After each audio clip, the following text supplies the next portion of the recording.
Thank you, Shirley. That was truly inspirational. So how do you follow that? Well, you just can't follow Shirley Williams, can you? But my next speaker will undoubtedly bring his own unique perspective to the stage tonight. Tim Farron was elected in 2005, like myself, and like me, he overturned a big Conservative majority. And I spent a day recently with Tim as a by-election, and by the end of the day, I was absolutely exhausted just watching him. Every second, he wasn't standing on someone's doorstep. He was on the phone, talking to journalists mainly, drumming up support for campaigns. Ladies and gentlemen, you all know him. Once seen, never, ever forgotten. Tim Farron MP!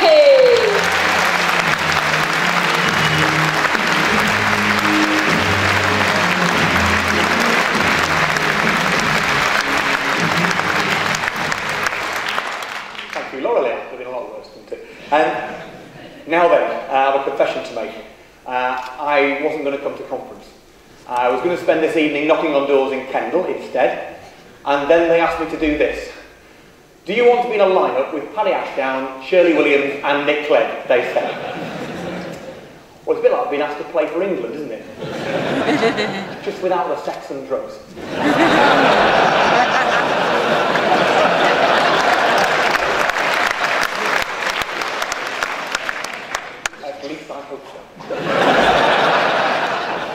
And Laurel Bird, Solihull's answer to Fabio Capello.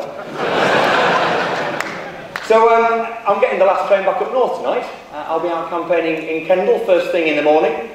I love conference, but I love winning elections even more. 100 years ago, the Liberals lost Westmorland to the Tories. It took us until 2005 to win it back. Absolutely no flaming way are we losing it back to them now.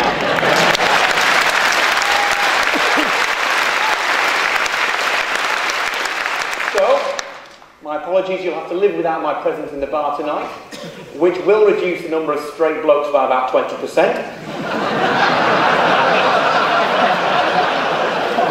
Somehow you'll cope.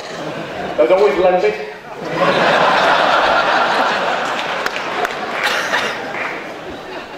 Okay. David Steele, who may or may not be in the bar tonight, but David Steele once told the Liberal Assembly, he said, I am absolutely not interested in power without principle, but I'm only very slightly interested in principle without power. Spot on. You see, there is absolutely nothing noble about election defeats. Defeat led to the selling off of Britain's social housing stock and the avoidable misery of homelessness. Defeat allowed rampant greed in the financial markets, pushing us to the edge of a depression. Defeat meant higher taxes for the poor, lower taxes for the rich. I don't know about you, but I am pig sick of being right and coming third.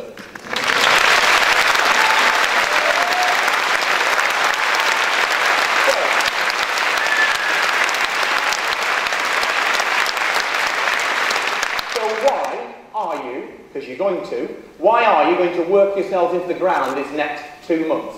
Is it because of your overwhelming passion for delivering focus leaflets? Because you get a kick out of dislocating your shoulders, sticking up skateboards? Because you just want to win for the sake of it? No, if those were our motivations, we'd be either extremely weird or extremely shallow, and we're definitely not shallow. Indeed, we are Britain's last remaining political party, up against two utterly soulless marketing operations at a time.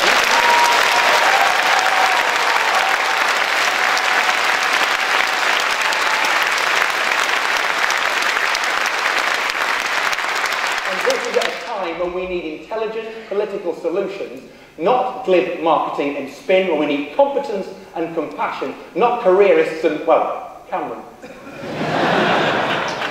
Have you seen those Tory adverts? I've never voted Tory before, but I like their views on the family. I've never voted Tory before, but I like their views on the environment. Or I've never voted Tory before, I can't because I'm registered in Belize.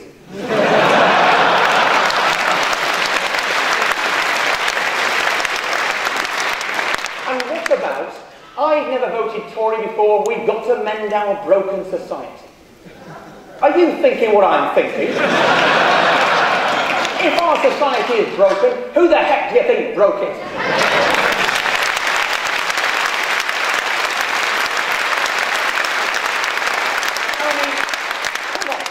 Who agrees with the Tories on the environment?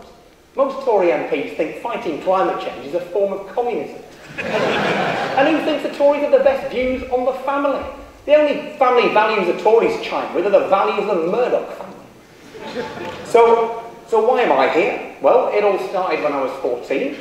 I watched a documentary, many of you will have seen, called Cathy Come Home, about youth homelessness and family breakdown under the pressure of poverty, those needless tragedies. And Cathy Come Home completely broke my heart. And after the programme, viewers were invited to join Shelter. So that week, my paper and money didn't go on the latest Smith single, it went on a Shelter membership card. And it didn't take too much longer than that for the penny to drop when it came to the bigger picture. You see, poverty, injustice, homelessness, they're never, ever accidents. They're the result of political failure or political wickedness. So I spent £1.50 and I joined the Liberals. And indeed I was signed up by Tim Pickstone, now the Chief Executive of ALDC, then the Secretary of my sixth form Liberal club. I didn't realise it until about half an hour ago when I was talking to Tim before this. He said I was the only person who signed up that day. So there you go. I was going to say, by the way, that I didn't join this party as a fast track to power. But actually I did. I just had a clueless careers teacher. I think he thought that the SDP Liberal Alliance was some kind of hedge fund. So no, poverty, injustice, homelessness are never, ever accidents. And neither are election victories. We won't win a single seat in this election by accident, although I'll tell you, it's entirely possible to lose by accident. Every victory is a result of immense hard work, intelligent targeting, and the secret ingredient, doing exactly what Hillary Stevenson tells you to do. Is that right, Hillary?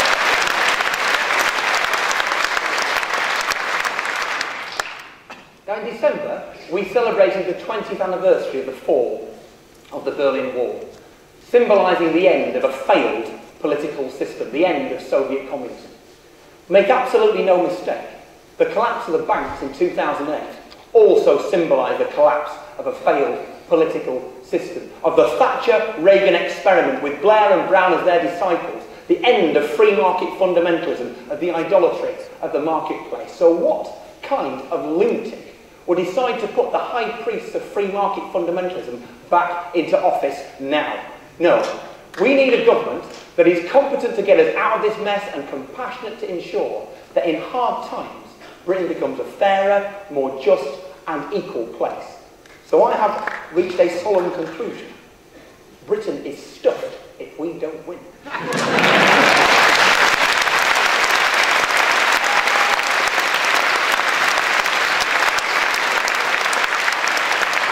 Which is quite a responsibility, isn't it? I mean, it means a new professionalism, an immense discipline. It means that anybody in the next 6 weeks who utters the phrase, "We are delivering too many leaflets," will be the subject of purges and show trials after the election. And you're only going to win by delivering 10 times more leaflets than the other lot, by donating more money than you can afford, by showing unprecedented ambition when it comes to getting state board sites, by asking and expecting unbelievably unreasonable things of yourselves and of one another. Last time in Westmorland, 9 PM on the eve of poll, we discovered that one of our best wards, Staveley, had no good morning delivery going out. I was knackered, deflated, depressed. But I picked up the phone and rang 5 people. All of them over 70, 2 of them over 80. They all agreed to get up at 5 in the next morning and deliver that ward. We won by 267, and every one of those ladies now knows that they single-handedly ended a century of Tory rule. I was utterly unreasonable and utterly